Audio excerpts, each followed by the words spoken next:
it will describe some main approaches to generative modeling. So as a reminder, the idea here is that we don't have labeled data.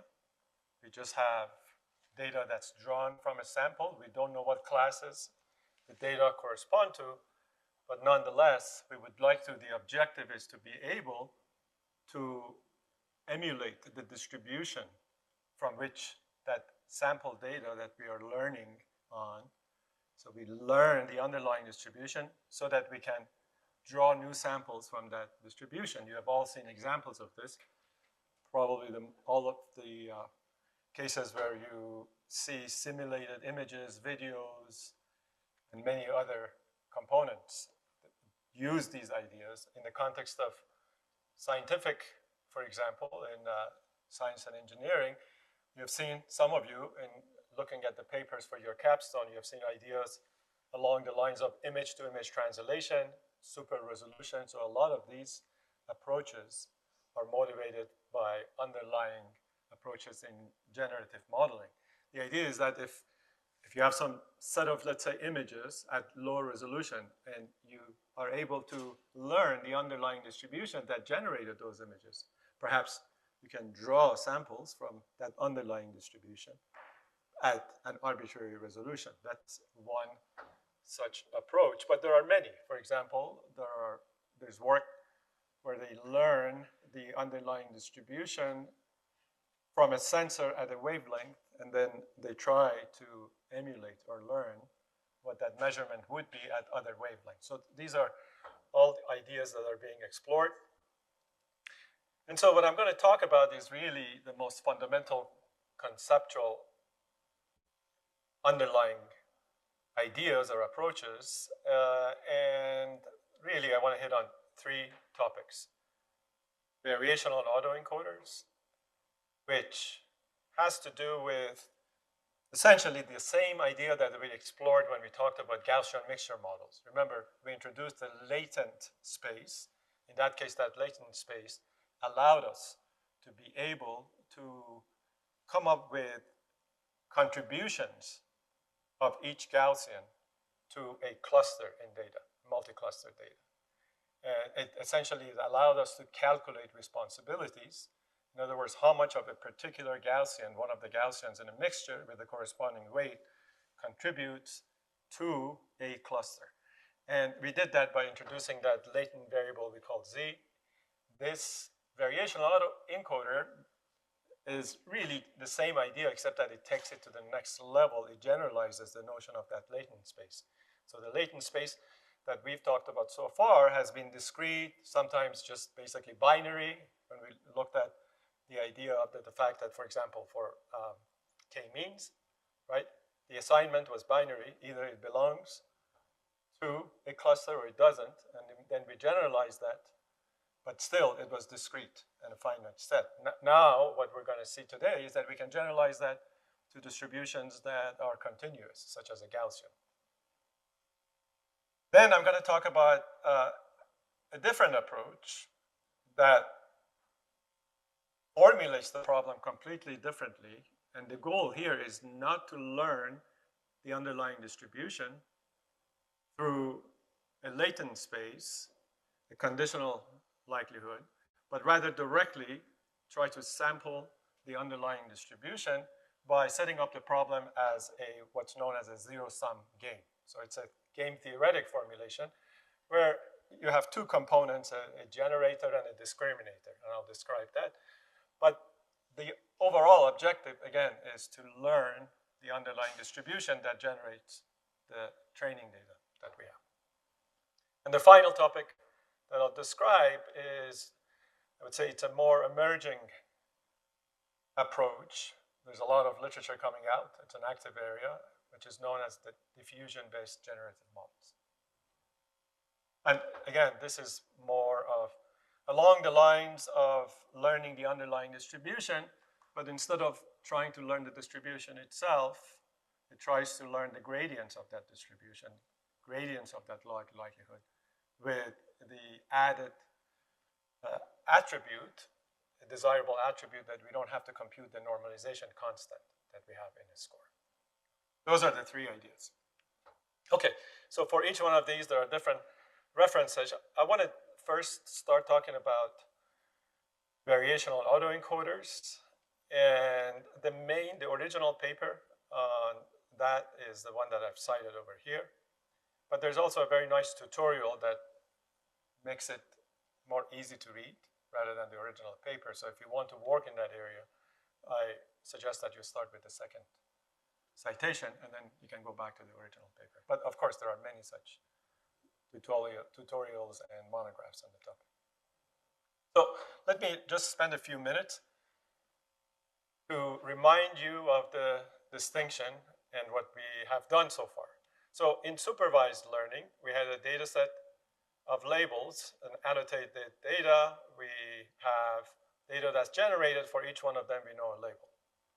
So it's a pair, and we constructed, you recall, something that we can call a score function, which was a function of the weight, the data, and the corresponding class for the data.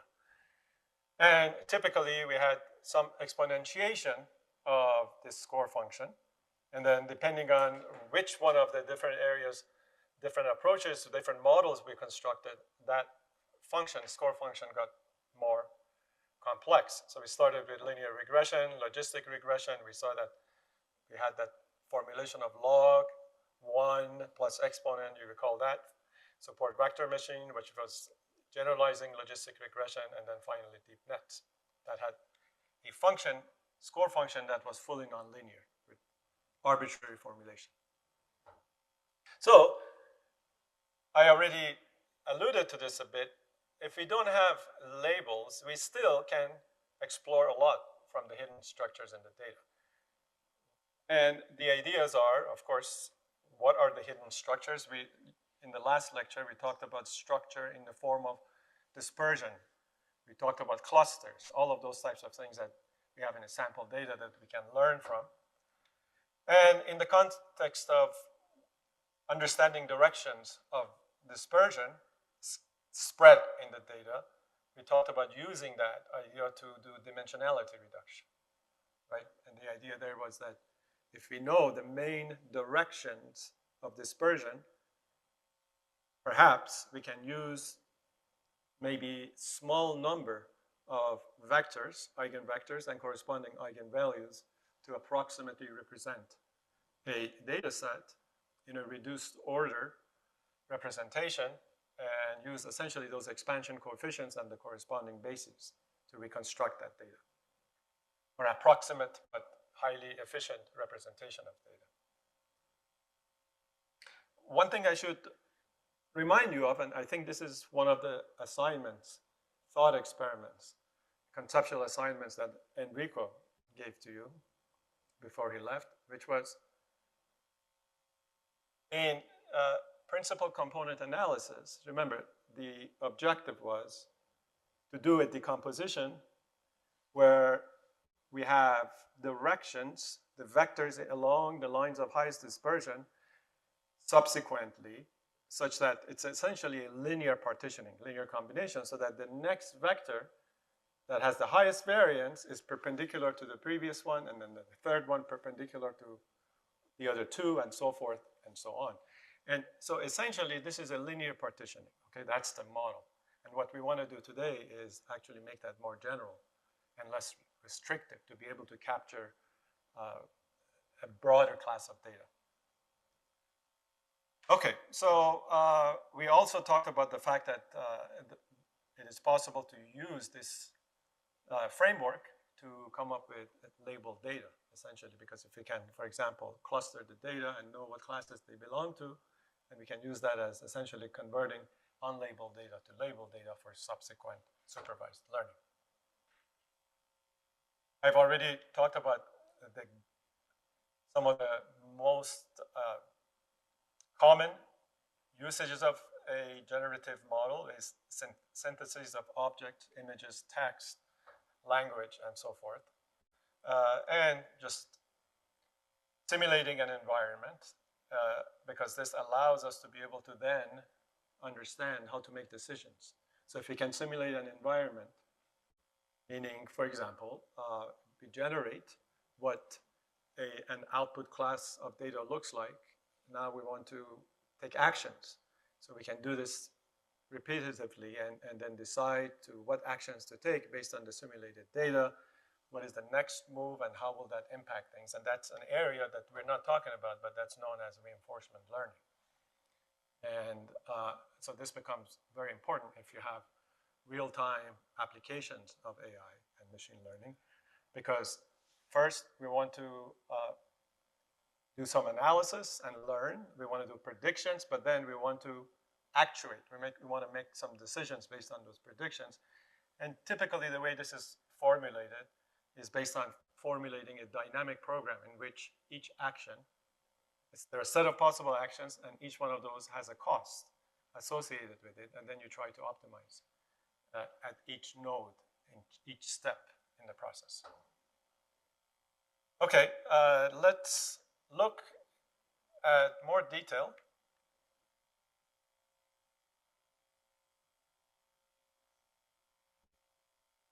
Okay, so maximum likelihood so far. The model that we've had is this conditional. This is basically the discriminative model, right? Probability of y given x. That means we have classes. So this f has the contribution from y, from the known classes, but it's essentially an exponentiation of the score function. And remember, we had this multinomial representation to be able to incorporate all multi-class, more than just a binary class. And so what at the bottom, in the denominator, it's just essentially a normalization factor that we had. And y was a discrete output space, but now that we don't have that y, the formulation is something that we talked about last time, which is basically a maximum likelihood approach of some log of a probability that's parameterized with a set of parameters. The simple example that we looked at was first a single Gaussian and then a Gaussian mixture, with the parameters theta that we tried to learn were the parameters of either a single or multiple Gaussians. Okay, so the form of maximum likelihood changes slightly because we want to find the optimum parameters that maximizes the log likelihood of a parameterized or joint function. Okay.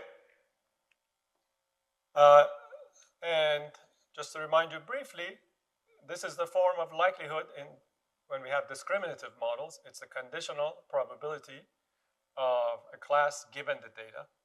That's what we want to maximize. In the generative case, we want to maximize the conditional probability of the data that's given to us, the sample data, given a set of parameters. So the formulation changes a little bit. And but nevertheless, the idea is still we are maximizing a log likelihood or minimizing a negative log likelihood. So now to generalize what I just described to you in terms of those parameters, in the generative model, we are interested in maximizing a parameterized density, probability of the data that we observe x, which is the log of. Now, this is important because we've already looked at it in the case of Gaussian mixture models, but I'm going to generalize this today. So what is this? It's essentially, I can write this probability density function as an integrated, or in this case summed, version of a joint density, where the density is joint between the data that we observe and an underlying latent or auxiliary variable to which we have no access.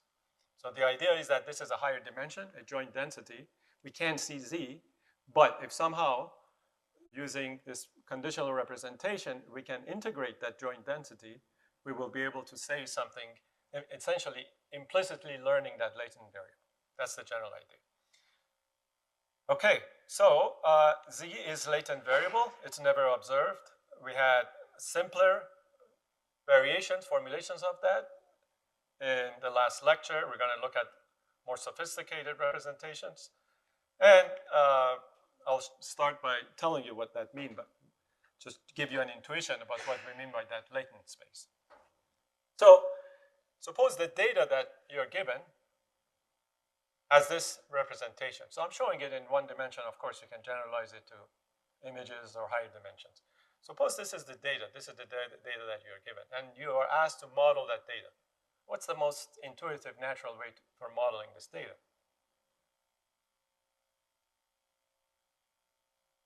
Well, the answer is to the right? So you basically can model this as that these samples are drawn from a Gaussian with some spread. The spread is over here. You can look at it. You can look at it. This is probability of x. Theta is what? Is the parameters of that Gaussian, which is the mean, which is in this case something like 5. That's the mean of the Gaussian. And the variance or the standard deviation, the spread. So that's theta, and then you can model it in this way. We started doing this last time. And if you have two, if this is where your data looks like, we already developed an approach for handling this. This is essentially, you can model it as a mixture of two Gaussians in this example. What if your data is just along, everywhere, from here all the way, you have samples that goes up over the entire line? What would you do in that case?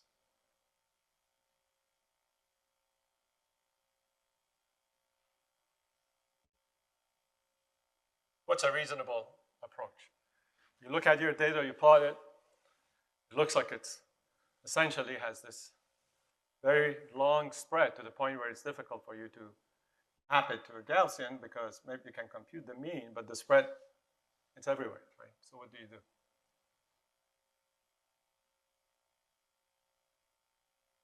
What sort of distribution does that most closely represent? What's that?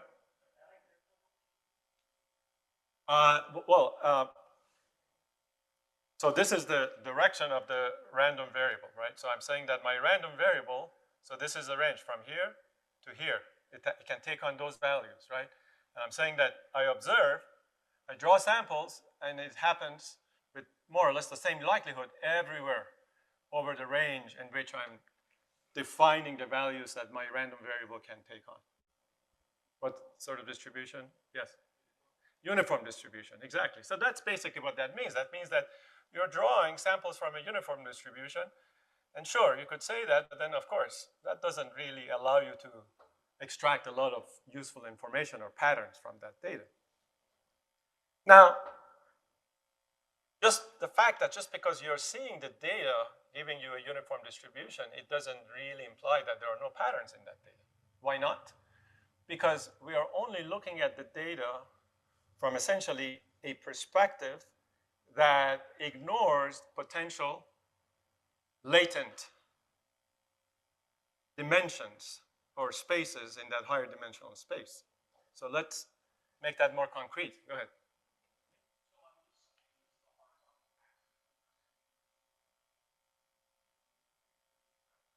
The horizontal axis, right now I'm saying that essentially I am looking at one particular latent variable, fixed value. I'm going to show you in the next slide, you'll see what I mean by that. So there is an underlying latent variable, right? Now, again, this is x, as before, that random variable we draw. And a latent space, what does that mean? That now we have a joint distribution. Remember how I wrote probability sub theta of x and z?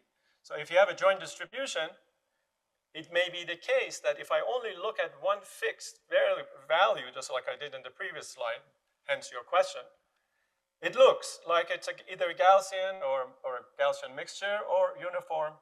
It looks like that.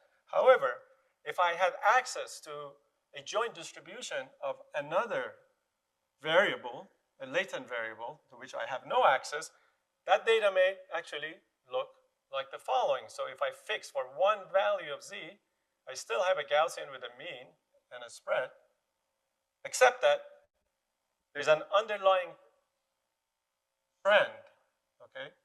So that the mean of that Gaussian is actually captured by this magenta, but you can see that it's not random. It's not a random spread. It has structure. Okay? In this particular case, it has that linear structure. And what does that mean in terms of representation? If I can write probably that instead of writing the joint density of x and z, if I write the conditional density, in other words, the probability of that same x conditioned on that latent variable z, it is going to be exponential, just like it's shown over here. And that would be the case for all values of z. It would be given by exponential, but you can see that there is more information in there. Now, let's generalize this. The image that you see here, these two images, corresponds to the task of doing automatic character recognition, okay? Handwritten human character recognition in images. Well, suppose that I have, let's say, 784 pixels on that image, and that corresponds to a low resolution, less than 30 by 30, right? 28 by 20 pixels. So, what's the dimension? What's the size of my space? This space that I'm trying to learn? Well, if it's not grayscale, just binary, black or white, each pixel, what's the size of that space? Each one of these pixels out of 784 can take on 0 or 1, right? And of course, each one of them, if this one, we're talking now computing combinatorics and permutations. If the first one is 0 or 1, the next one can be 0 or 1, the next one can be. So you essentially have a space that's dimension is 2 to the power of 784. It's very large. Right?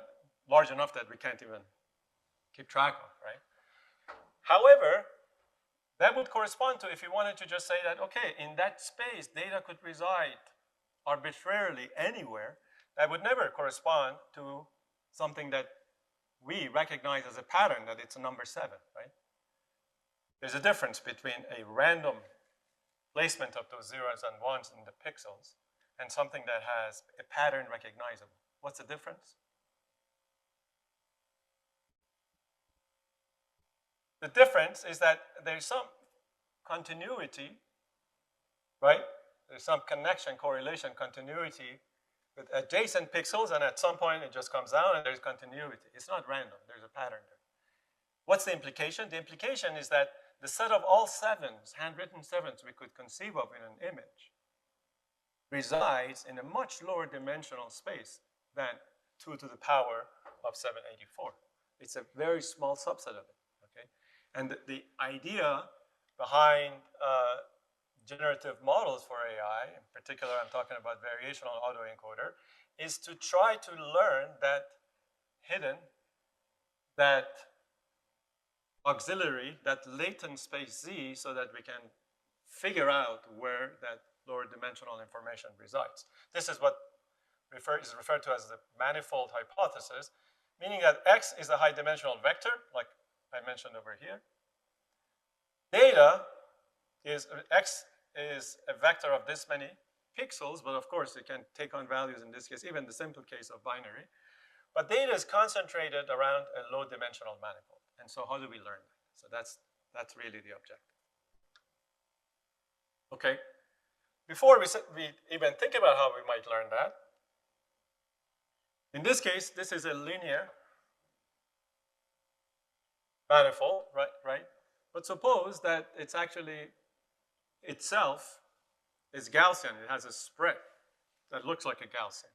Is it possible for a mapping, the first question I would ask you to think about, is it possible to have a functional mapping, okay, that would take noise and turn it into a pattern? And the answer is, look at this example. This is a scatter of data. So call that a random variable Z, okay?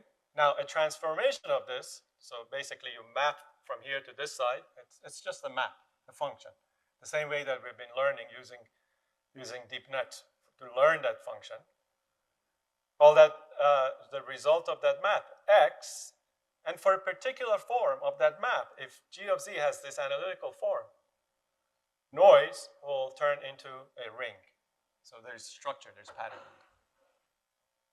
What's the implication? The implication is that if I had a way, if this is the scatter data, if I had a way to learn what this G of Z was, then I would know that my data resides in some lower dimension with this particular structure and pattern. Okay, so it's conditional if I knew what G of Z was. And so the objective here, our goal is to figure out if there's a way for us to learn that G of Z automatically. That's the idea. How do we do that? Well, let's look at this again. Suppose that that Z is a variable, it's continuous, okay, in the range between 0 and 1. So, and what we have over here is this, so in other words, there's a continuous variable with some mean. And what I'm showing you over here, there are two spatial dimensions, x1 and x2, and they're conditioned on that Z, where Z is a probability that essentially can take on values anywhere from 0 to 1. So this is an example of, again, another underlying manifold, but it's a nonlinear manifold, right? It's given by the mean of which is given by this magenta. Okay? This is a result from the original paper that I cited, where they use a set of images, and this figure shows essentially two latent variables, two-dimensional latent variables. And if you look at the images more closely, you'll notice that this first one, this latent variable, captures the variations in terms of the orientation of these faces, okay? And the second one captures the different emotions in the faces.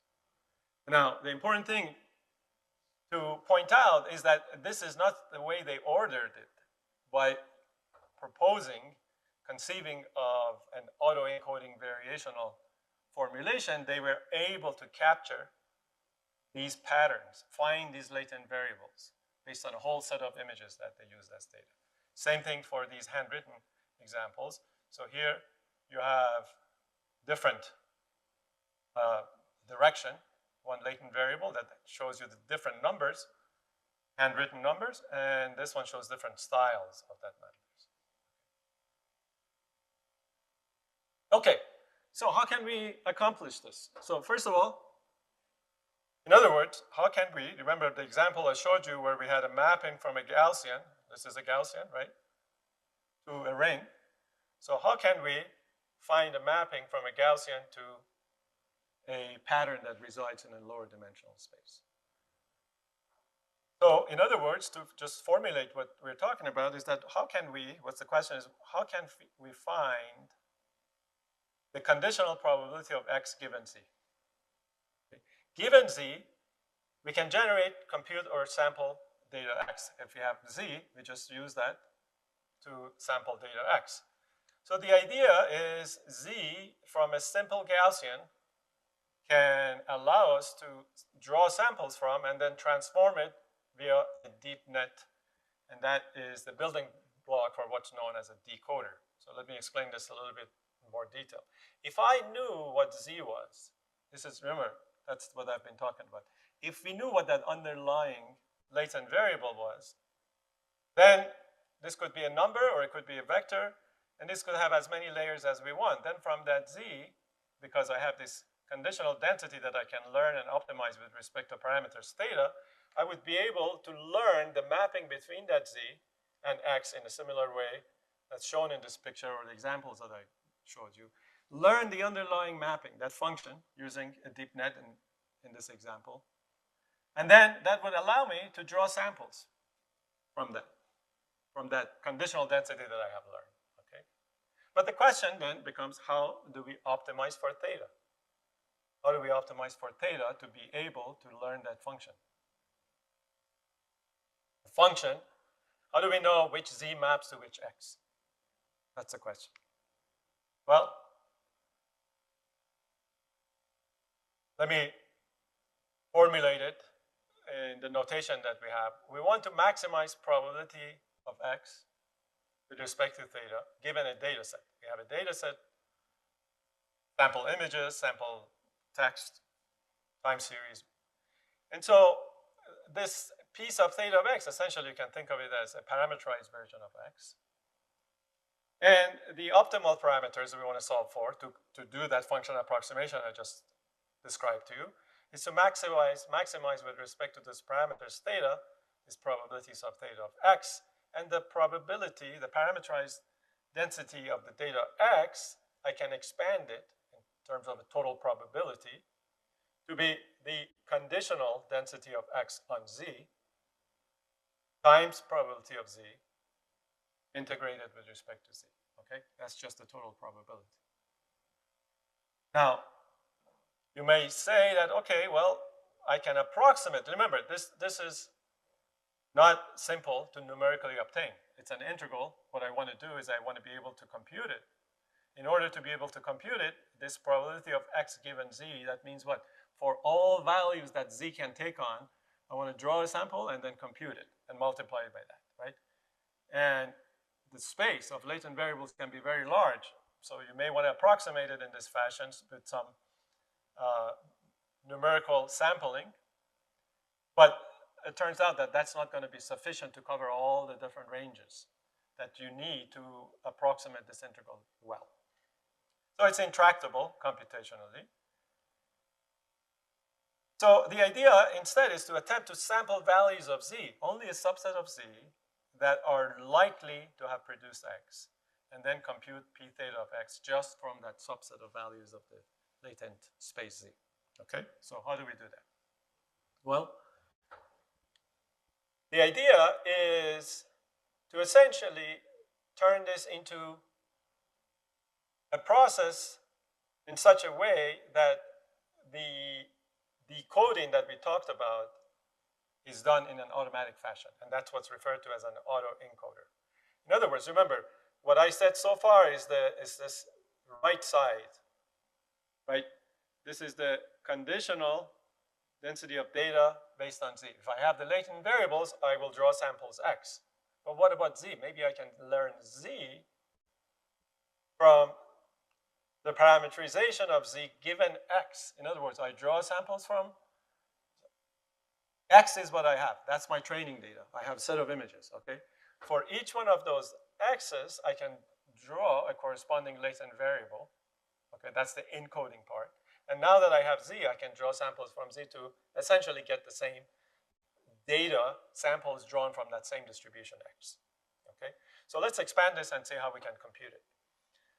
So what is the part that the encoder would provide us? This is parameterized version of a conditional density of the latent space given the data that I'm training on, that I'm learning.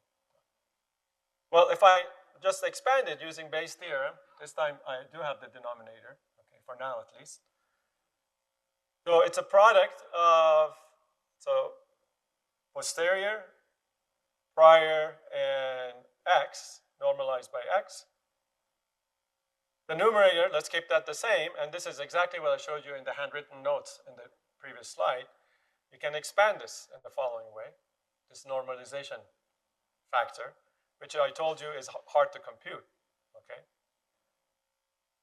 Generally very costly, and the idea to bypass that is to essentially approximate this quantity with another distribution parameterized by, let's call that phi, that variable, and that's the encoder.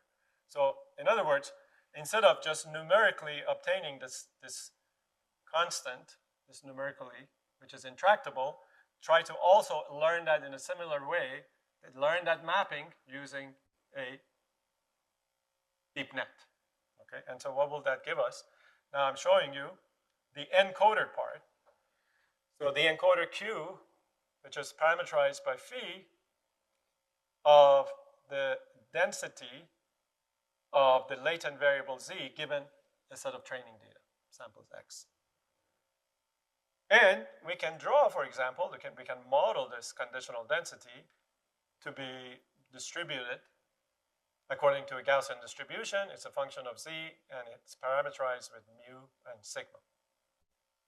So essentially, it's a deep net that computes mean and variance if we assume a parametric form of a Gaussian for that latent variable conditioned on the data.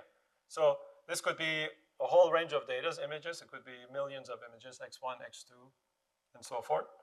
And there could be multi-layer deep net that learns the mapping between the images. In other words, what are the means and variances of that distribution that generated these. And as you can see, I've written here the parameters, the mean and the variance of the Gaussian. But note, instead of the variance, I have log of variance. Why is that? Anyone?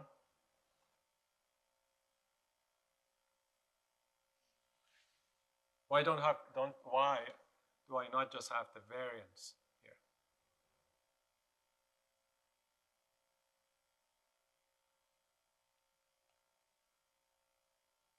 When I do function approximation, is there any restriction on what I would get at essentially the results that I get at the output of my network? Or can it be defined anywhere on the real line, negative infinity to infinity? I'm not enforcing when I'm learning a function what values, what subset of values that it can take, right? In general, it can output any value, including negatives. But the quantity of interest is a variance, which by definition is non-negative.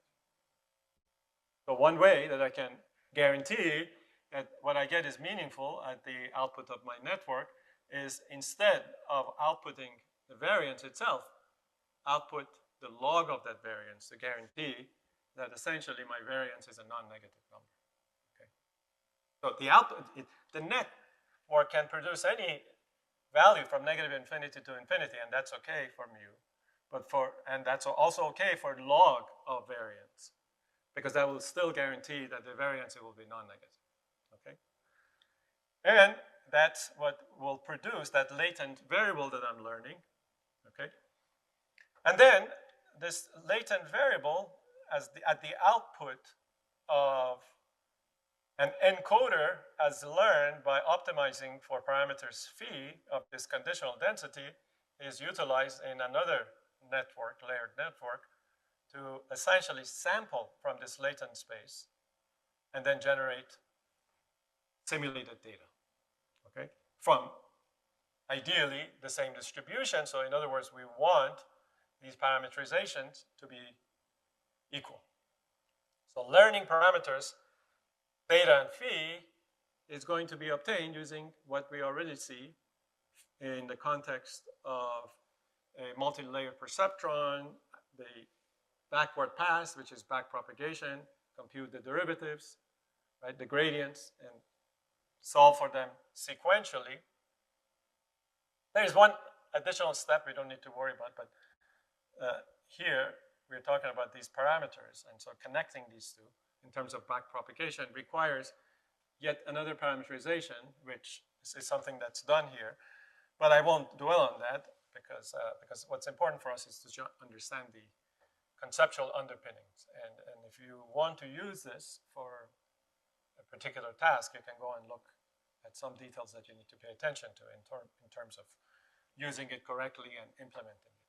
So what's the cost function? Again, I won't go through all of the details. But what we want to optimize, the loss function is what? This is the log of probability, as before, parameterized by theta, which I can write now in terms of, essentially, remember, this is just the formulation. There's a dz here. I'm integrating with respect to z, the product of this conditional and log. And I can expand this piece of theta of x in terms of its Bayesian equivalent, which is the log of these two.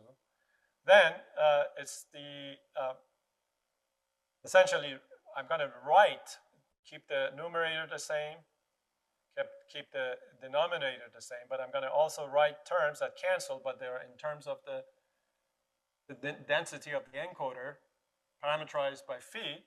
They cancel, but now I'll be able to actually relate them to this term.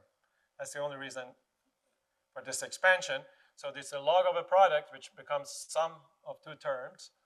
So q sub phi, log of this ratio and the second term. And the particular form that they have, again, it's beyond the scope of what we need to be concerned with, but they correspond to some well-known quantities. This integral on the right is what's known as a KL divergence. Okay, it's a non-negative quantity, a metric. And what's known, what the left term is referred to is essentially an empirical lower bound. And the implication for this, because this is non-negative, is that if we want to maximize this, it's bounded. It's lower bounded by this evidence lower bound. And therefore, all we have to do is just to maximize this quantity.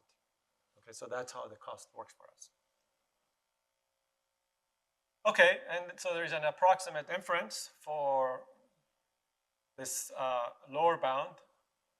And through some derivations, we can write it as essentially this negative KL divergence, which plays the role of a regularizer, plus the expectation of, as parameterized by this expectation of the encoder distribution, with argument of log conditional distribution of the decoder. So to reconstruct essentially the result in terms of what that cost function looks like, this is really the quantity we need to solve for, and it's regularized by this KL divergence that if the two functions, right, the parameterization of the two functions by phi and theta of those distributions were to be equal the same, then the KL divergence would be 0. Okay, that's the implication. Okay, so that's the term. I talked about the regularization, and yes, and that the Gaussian. Okay, so this is the reconstruction. This is the expectation, expected value that I just described to you. You can write it in the expanded form. And we approximate this by essentially sampling from Q sub p of the learned latent variable conditioned on the sample data that we are training on. Okay, and typically this one is you can do the sampling in this fashion. Okay, these zi's are individual z's. For example, the value of that that you draw from that Gaussian distribution at different values of that Gaussian that takes on. And in this case, zi's are essentially normal distributed for the random variable z, and each one of them is parameterized by the corresponding parameters of the encoder with the parameter that we optimize for.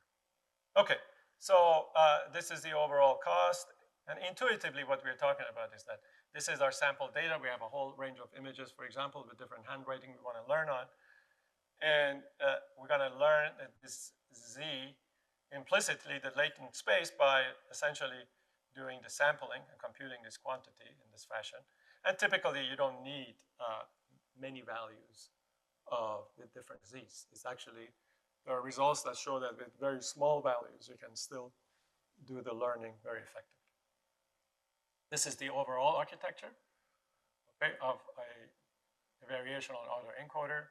And I already alluded to the point that for backpropagation, we need to have another parameterization so that we don't have just individual fixed numbers. Remember, we need to have variables. And that's okay. All you have to do is essentially just write another parameterization here called that epsilon, and it just becomes essentially an affine function with the mean and the variance, and then you can just propagate. This is what I'm talking about. So this is equivalent to writing z as a mean plus some variance times epsilon, where epsilon itself is drawn from a Gaussian distribution, and so this becomes your parameterization. And what this allows you to do is this reparameterization trick. What it allows you to do is to actually use backpropagation throughout the network and do this optimization as a whole. Okay. This is the overall structure. I've already talked about it, but I'll leave it here as a reference for you. And this is the result that I already showed you that came up in the original paper. Okay, yes?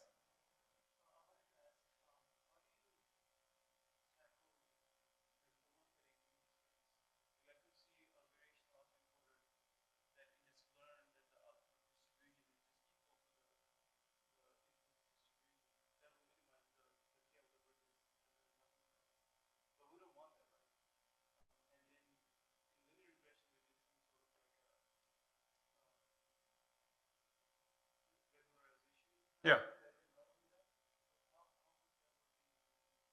That's the following form. So there are two terms here, right? This is what we are computing, and there is this scale divergence, which, let me show you back. Okay, so the reconstruction is we have this is what we are computing, okay? But the actual cost that we have, this is the regularization thing, this negative of the KL divergence, okay? And this essentially allows us to be able to, if we sample correctly, sample essentially not without any biases.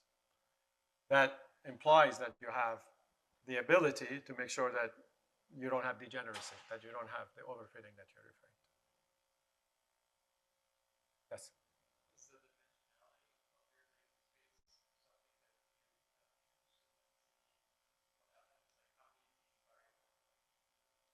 Yeah, that's a good question. And again, that goes back to similar flavor of what we were talking about. So you kind of have to have some intuition. In the example of the original paper that I showed you, the range of characters or faces, one of them had to do with orientation, the other one variations in the actual expressions. Or you could say the different styles of writing, handwriting, and then the different ways that you can have different characters in there. So they picked two latent spaces, variables. But yes, that's an important question. And it has the same flavor as how do you pick the number of clusters you have in the data. Okay, so I'm going to talk about diffusion models for generative AI, which has a very similar flavor to what we're talking about here, this construction of a variational autoencoder where you have the encoding part and the decoding part. But before I go there, I want to show you something that is really, the objective is the same, but a completely different approach, and that's what's known as GAN, or Generative Adversarial Nets. Okay? These were introduced also about 10 years ago in time frame, and they're used extensively, including some of the papers you have seen. In fact, I think last year, one of the groups did a project related to this. Again, this is used quite a bit for example, sensor-to-sensor translation or extrapolation, prediction of what you would see from another sensor. But okay, so what do these mean? The generative, so that's the objective, which means we want to learn an underlying distribution. And in this case, we actually want to learn it directly, right? Not using a latent space. Adversarial means that we're going to set this up as a game theoretic problem, what's known as a zero-sum game, where there are two players, loss of one implies gain of the other one, and vice versa. And we're going to use layered networks, deep nets, to do this approximation, this learning. Okay, there is a citation from the original paper and variations on that theme. So what's the idea? The idea is that we don't write a formula for probability of X like we did before and then expanding it in the conditional sense, conditioned on a latent space. We just directly want to learn probability of X, that underlying distribution that we have no access to. And so we don't have this summation over large probability spaces. That's the advantage. And the way it's formulated is essentially with a two-player game. You have a generator, G. G generates samples from the underlying distribution that we want to learn, and a discriminator, whose job is to predict whether the sample is artificial or real. What's the role of the generator? The generator is generating artificial samples from noise, for example. Okay? Discriminator has access to our training data, the set of images that we want to learn on. The generator generates fake samples, okay? And then the discriminator needs to decide whether it's real or not. So that becomes so the discriminator's role goes back to the topics that 2 lectures ago. Okay? And the generator's role is actually quite similar to one of the components of a variational autoencoder. So let's look at that. So basically, G tries to trick B by generating samples that are hard to distinguish. the essence of the formulation. Let's focus more on this, on the right column, okay? So by the way, so this is what you were seeing on the right up to here. These three blocks correspond to the generator. And what you're seeing here on the left corresponds to the discriminator. Now, how is this set up? Well, the input sample Z from a distribution, let's say Gaussian distribution, and in a very similar way with that we used these deep net for function approximation, for universal function approximation.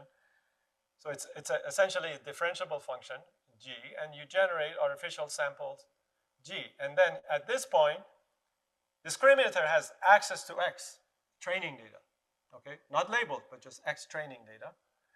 And again, it uses a differentiable function, call it D, but the output of that function is essentially just a classification, in particular a binary classification. That's where we started, remember.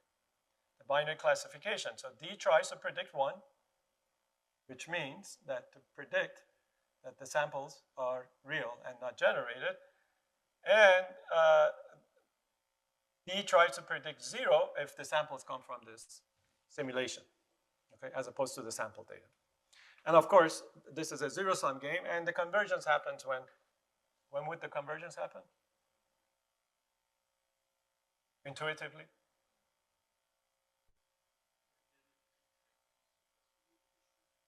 Exactly. So when the generator successfully tricks the discriminator, another way of saying that is that when the discriminator is not able to tell if the samples are drawn from the training data or from the ones that the generator is producing.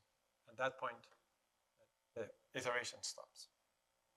Okay, before I move on and show you the cost function for a GAN, let me ask you, so there are two ways in which two different deep nets are doing universal function approximation.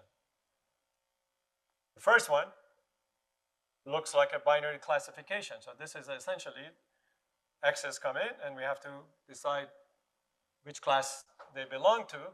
And it is a discriminative model because you have samples from the training data, and then you have samples that are artificially generated. You have to kind of minimize the difference between those two. What about this? Does this resemble anything? This function approximator?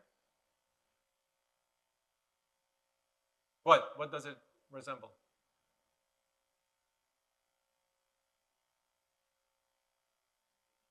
Decoder, exactly. Because that's all we are doing. So we're not learning Z in this case. We're just using Z to generate samples that resemble our data, our training data. Okay, so what about the cost function? Well, let's just briefly look at that. The cost function is that we have a generator parameterized by theta, because of course we're using a parameterization to learn the underlying map. And the discriminator, you can write it as this another map that you're as parameterized by W and for the task of classification. So what does this mean? Probability of Y, class Y equals 1 given X. That's the way we can write the cost for D. So how do we choose W? In other words, how do we optimize for the parameters of the discriminator?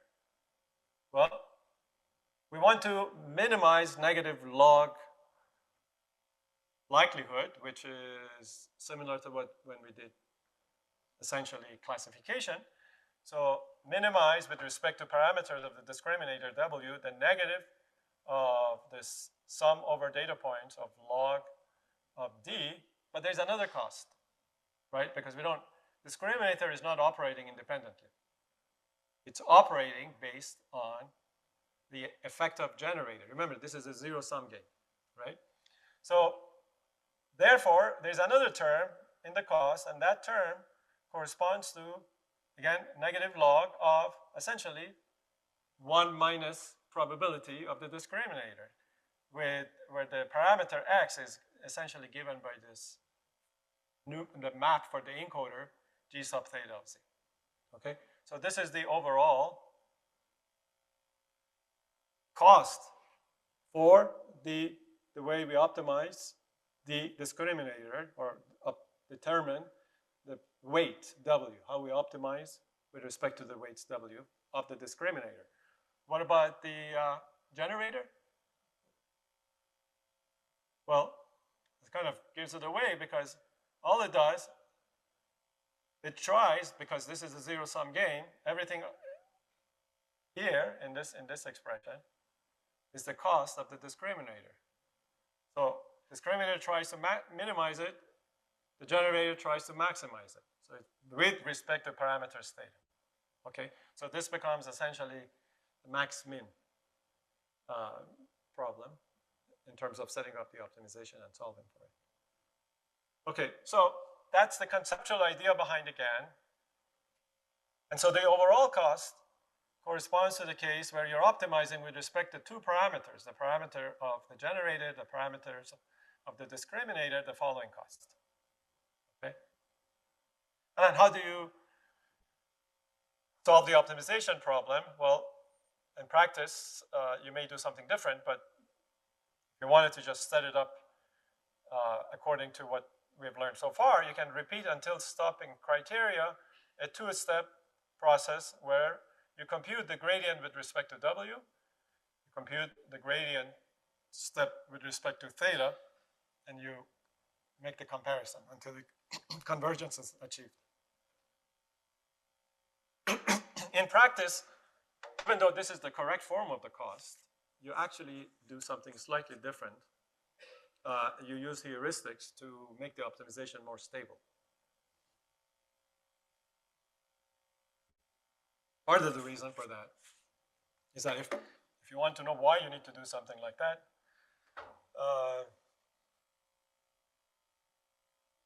okay, I can skip this detail. Part of the, this is the heuristic that I was referring to.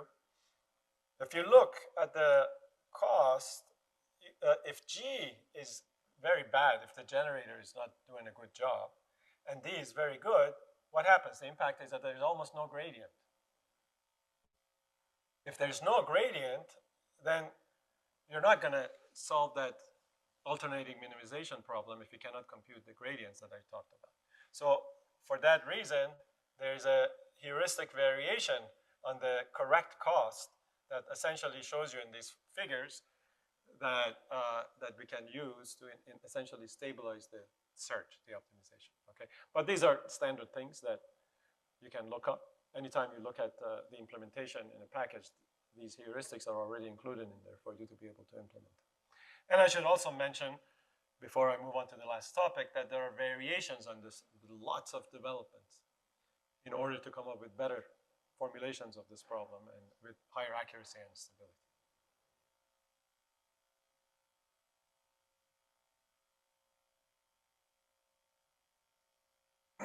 Here's some results on some toy data. So the blues are data. You know, you can think of samples from, let's say, multi-class or multi-cluster set of images that we are drawing. And so that's data, and these are the samples that the generator generates.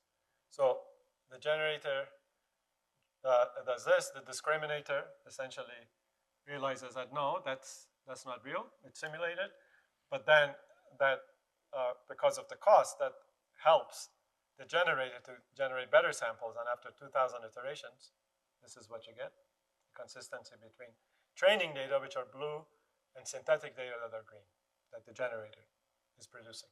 After some other iterations, 4,000 iterations, and then finally, this is the similarity that you get in this zero-sum game. Okay? Yes?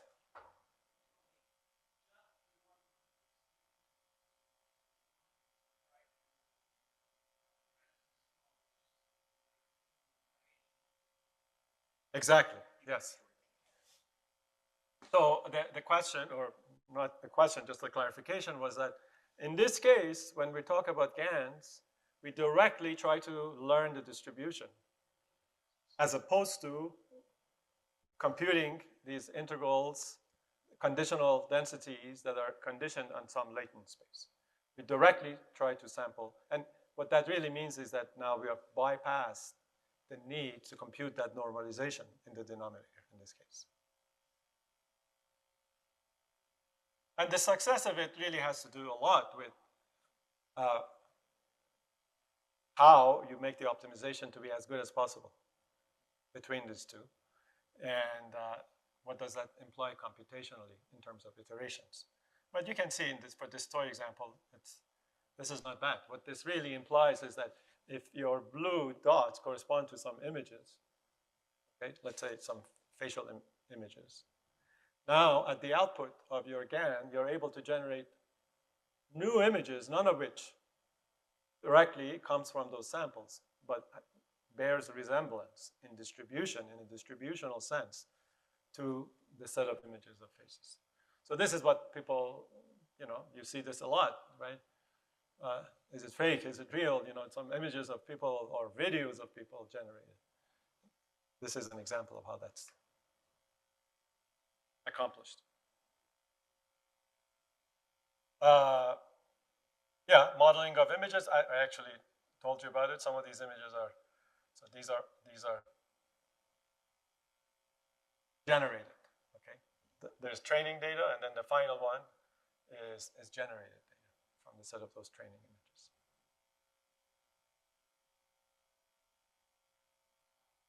So what they call, what do people refer to these, the fake ones? AI generated? Yeah, okay. All right, there are other ones. There's a lot of results on that. But I want to hit on one last topic, which in flavor conceptually goes back to variational autoencoders. But it has its own advantages, and it's gained a lot of traction. And it's an emerging area with significant impact on a whole host of things, including solving inverse problems and some scientific problems. And that is referred to broadly as score-based generative models. So let me describe to you what the idea is. This is a set of citations on this topic if you want to read more about them. My group has results that have come out in this last year or two, the past several years, on application of some of these in the context of heliophysics that you can look up.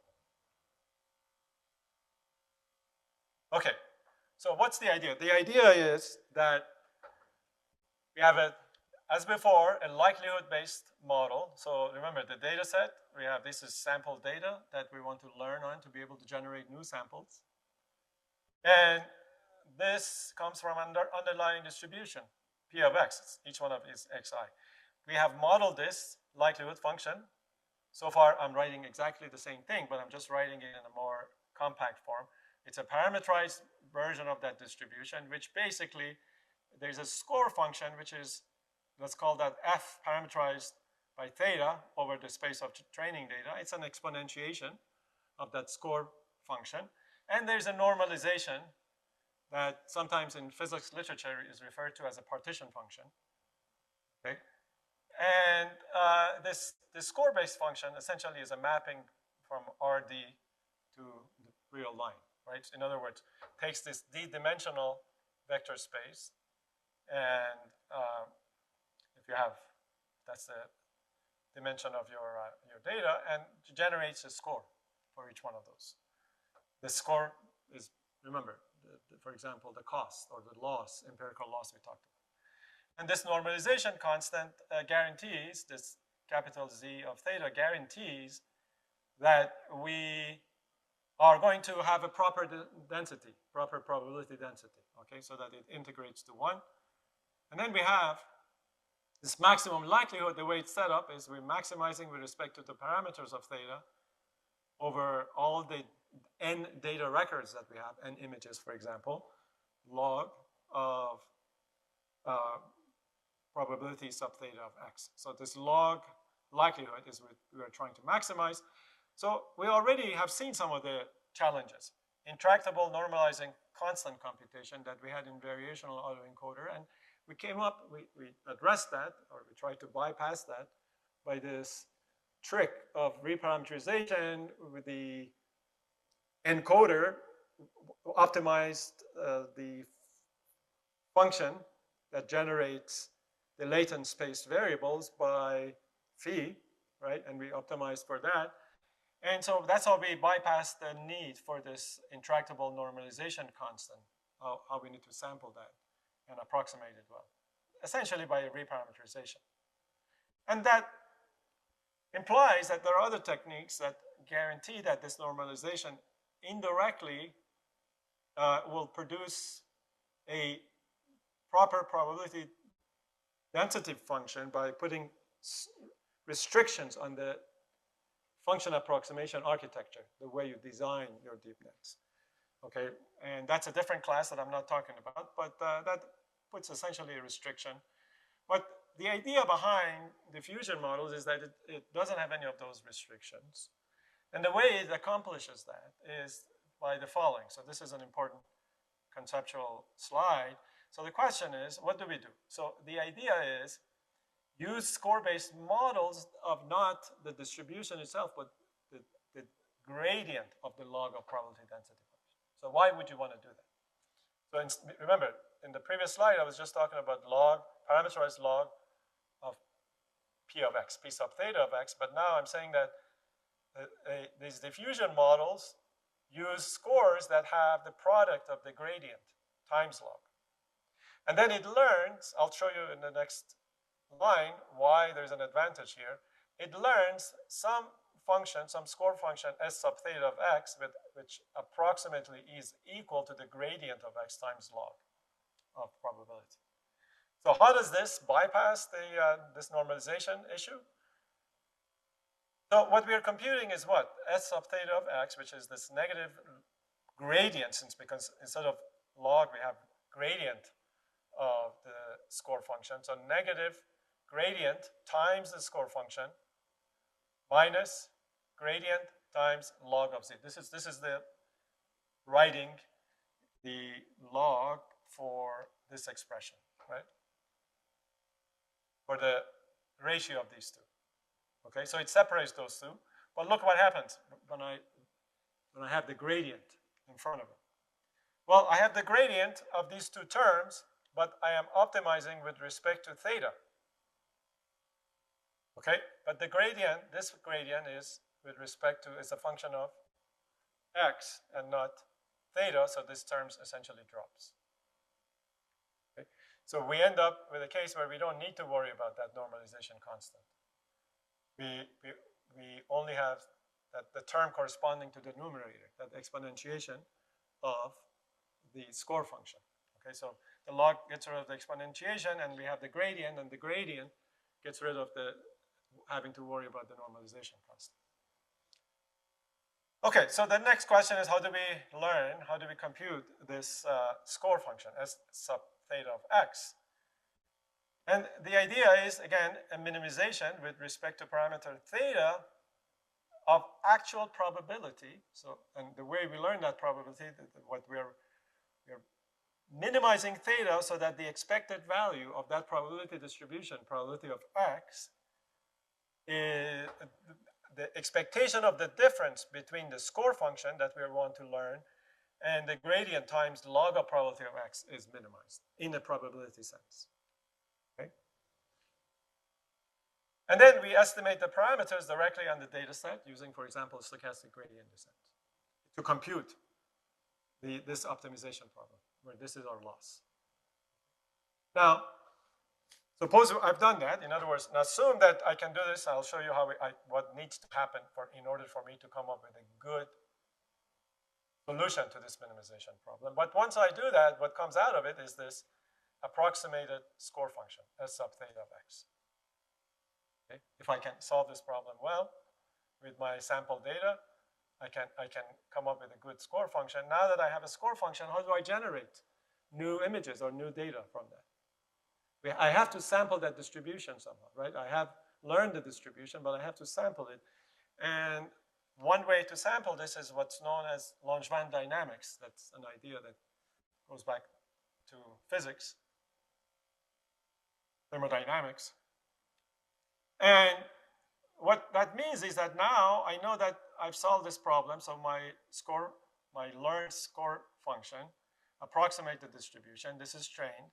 And now what Langevin dynamics does is essentially an iterative process that allows us to draw samples from that distribution. Okay? And this is, I'll tell you what the statement is and what the significance of the result is.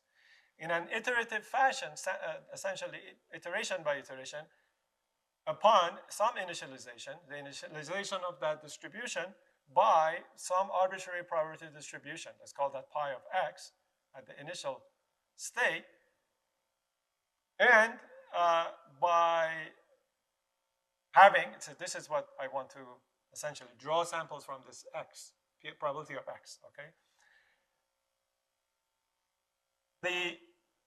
It's the sum of two terms, so the initial x, this is a sample I draw, plus a term that corresponds to log of probability of x, okay?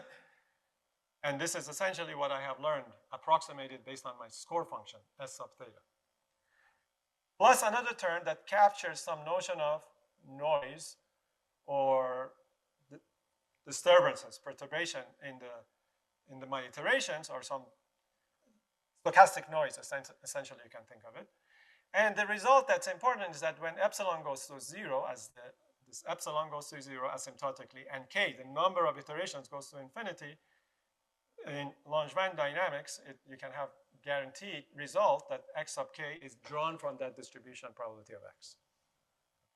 So it's essentially an iterative fashion that allows us to be able to draw samples from a given distribution once we have learned that distribution.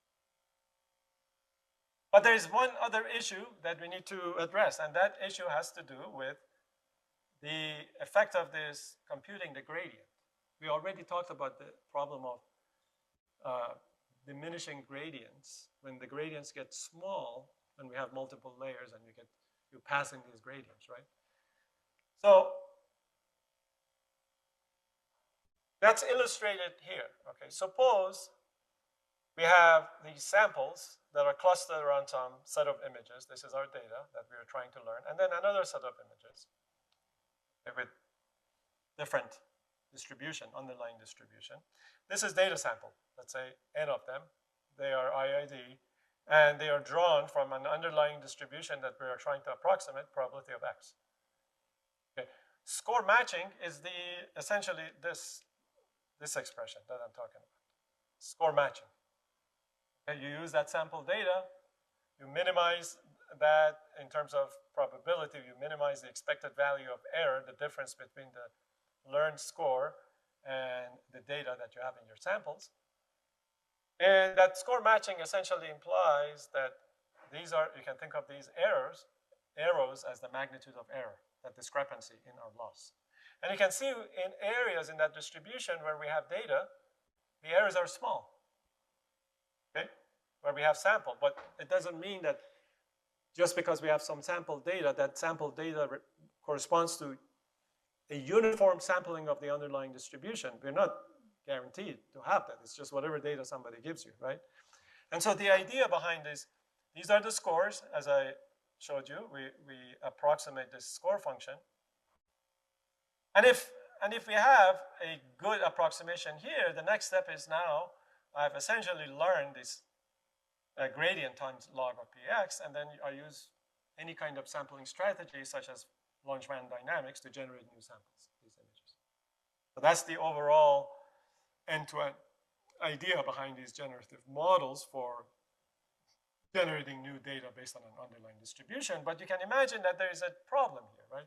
The problem is where we don't have sample and the errors are large, the gradients become very, the gradients are not, they don't have uniform magnitude in parts of the distribution where we have data and parts of it we have missing data.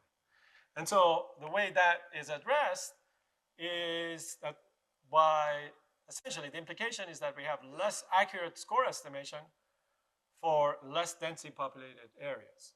Okay, so if this is data density, just like in the previous picture, I have a lot of samples here, some samples here, but nothing else, everywhere else. I'm very accurate in this part of the distribution that I've learned, and maybe here, but in between it's inaccurate, okay? So if I have inaccurate, that means my estimation scores, that loss the expected value of the probability of x that I estimated using my score matching is going to be accurate in part of the distribution and inaccurate in other parts of the distribution. And the way diffusion models address this pitfall is by perturbing data points with noise and then training score-based models on the noisy data points. And in fact, you do that at different magnitudes of noise. What does it mean? I mean, somebody once, a long time ago, before this idea was even conceived in this fashion, was explaining to me at a workshop, describing the research he was doing, that he's working on areas where you have some data, some sample sensor data, and by sprinkling noise on them, you can actually improve the detection of the patterns in the data. And it sounded quite counterintuitive at the time, but this is exactly what it means. If you actually perturb your data, what do you do? Of course, you're losing accuracy where you have the data. So what do I mean by perturb the data? Think about convolution with a Gaussian, right? Your Gaussian is the noise. And if you convolve your data, essentially you spread where you have the information, and you have more accurate information in places where you didn't have any data. Of course, that means in the areas where you have the data, you're also degrading that matching. But if you can do this at various levels of noise, if it becomes really noisy, this becomes flat. And if you have no noise, it looks like this, right? So if you can do this at different layers, perhaps that allows you to do a better job in terms of this approximation that you're doing for score matching process. Okay, so how do we do that? The solution is to use multiple scales of noise perturbations. That means that not just one value of noise. You can think of it that, for example, convolution with Gaussian kernels of the varying width, sequentially increasing width. And this becomes now a parameterization of your distribution as a function of noise, the variance of noise, sigma sub I, which is just, it's essentially a convolution. And here's an example of what we're talking about. So you have the original image, set of class of images, and after you can do the score matching on this one, I mean, essentially class of images with this signal to noise all the way to the case where it's essentially noise. Okay? So you train a noise conditional score-based model. So S sub theta is not just a function of x, but it's a function of an index I that successively increases the amount of noise. And that is what approximates now not just your gradient times the log of the probability, but the log of probability at different noise levels, conditioned or essentially parameterized by sigma I, okay? So after training, we produce samples using essentially annealed Langevin dynamics, meaning that you go in reverse directions. Now you have the noise, and the same way that you incorporated the noise, you just peel the noise level, and you have reconstructions at each one of those values for sigma sub I. The model for this is actually similar to something known as a stochastic differential equation. Okay? Stochastic differential equation, what is the standard model for it? Is you have a number of noise scales that in the limiting case goes to infinity. And it's allows a controllable generation for solving inverse problems, for example. So this is the formulation of a stochastic differential equation. So you have dx, okay? And then you have a term that corresponds to drift coefficients, which is a function of x drifting as a function of time. So there's an element of time, and x dt, plus a term that corresponds to a diffusion coefficient, except that that diffusion coefficient being stochastic, not deterministic, it's multiplied by small white noise, okay? So it's essentially dw, where w is essentially the standard Brownian motion. So this noise is what allows the formulation of that exact differential equation to become stochastic. And you can imagine that what I was just describing to you can be formulated in this way. Of course, this is a continuous drift, right? That means that you have infinite samples as noise increases, but now we're talking about sampling them with sigma sub i's with a finite discrete number of indices for noise. So what does it look like? It essentially, you have to reverse the stochastic differential equation for sample generation. Like, for example, what I just talked about, annealed Langevin dynamics. So from x0, so this is dx, f of tx, and it goes, you go from x0, this is the forward stochastic differential equation model that takes you from data to noise. And then now to generate samples, this is the sample generation step. You start from the noisy samples, again, gradually by layered annealing, you reverse that stochastic differential equation to get the reconstruction. Okay, and so you basically, what the implication is that now you don't just train all the data in one shot, but you train time-dependent score-based models, okay, at different times with different amounts of noise. Okay, so, and to solve the reverse ST, there are a whole host of different sampling strategies to reverse the stochastic differential equation model. But I won't go through all of those details. Some of these have become standard. You can look them up. Some of them are being developed. We have a recent paper that came out 2 months ago on what's known as posterior sampling strategy.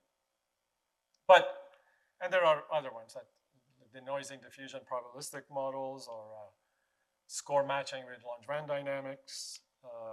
And here's the result I'll show you from the paper that I just mentioned to you. But this is from,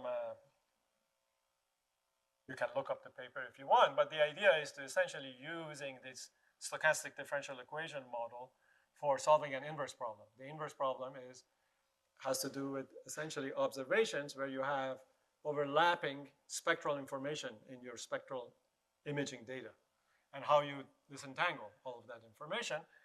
And they can, of course, you can map those. You remember the distribution function that started a while ago, one of the early lectures. You can map that to intensity, velocity on line width of the plasma, for example, in the solar corona.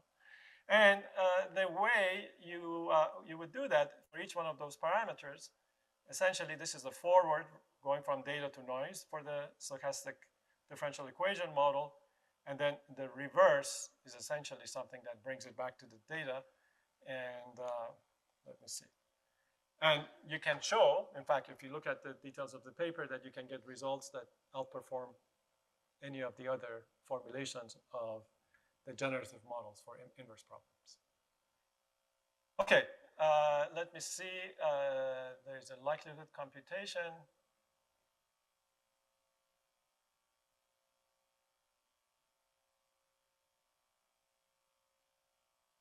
The only other thing that I will mention that's relevant in the context of the example I showed you is that some recent advances enable the use of these natural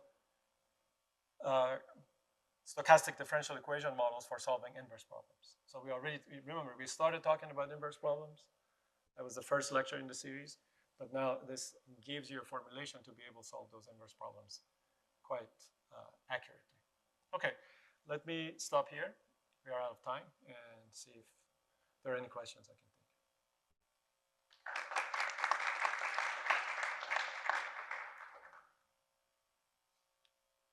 Yes?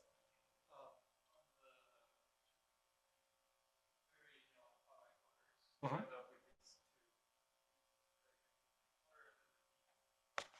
So you have both the encoder and the decoder, and then, so in my head, that kind of, so yeah, if you want to generate the data, the decoder is useful, but it also gives you a little bit of kind of, it lets you peek into that latent space if you look at the encoder only, right? So when you looked at the GANs, now that since you're not learning this latent space at all, you're just learning the distribution, yeah, because you miss like this part. But is there any way, since you have these two models, that you can kind of get some explainability by comparing them, or in a way like? Absolutely. I Okay. think you just described the idea. The idea is that if you just use GAN by itself, it generates samples from, ideally from the distribution that you've learned well. But in terms of explainability, just like the example I showed you in the original paper, if you want to actually observe how your data is characterized in the direction of the latent variables, the explainability is obtained through this. So what you just described is an example of something you may want to do. You may want to look at a problem using multiple approaches with the same objective, except that conceptually they're different, and in the process they give you additional information, ability to interpret how you're generating your data.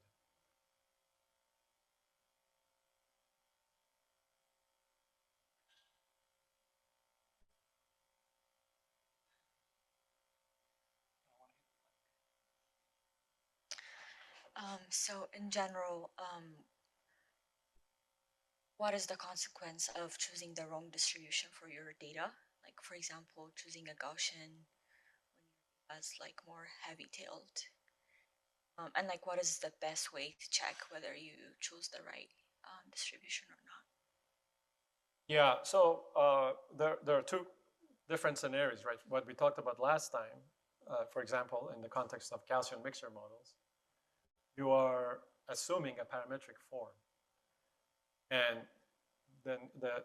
then you're solving for the parameters of that parametric form. So to the degree that your parametric form makes sense in the context of the data, you're going to get good results.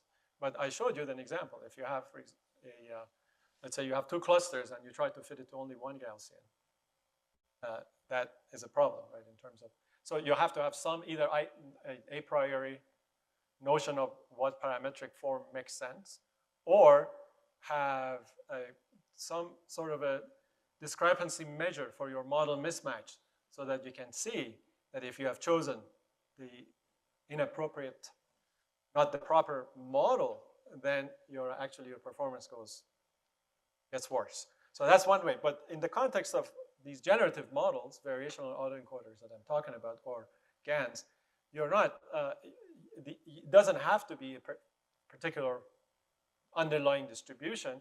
That Z does not need to be Gaussian. And Gaussians work well, that's the point. The point is that you can, and it works well because it also allows you to come up with this reparameterization, which then allows you to use backpropagation and solve for them jointly for the optimal parameters. Same thing for a GAN.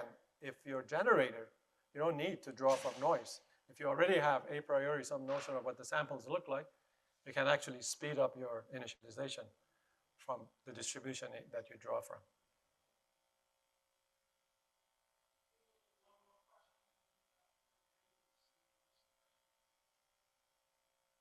So how viable it is to use, for example, convolutional layers in variational autoencoding? It's viable, and it can make sense if the type of data you're using has certain, there are certain desirable attributes, properties. For example, convolutional neural networks are good function approximators for set of images that in your generation, in this case it's generation. In the previous case it was essentially learning, right?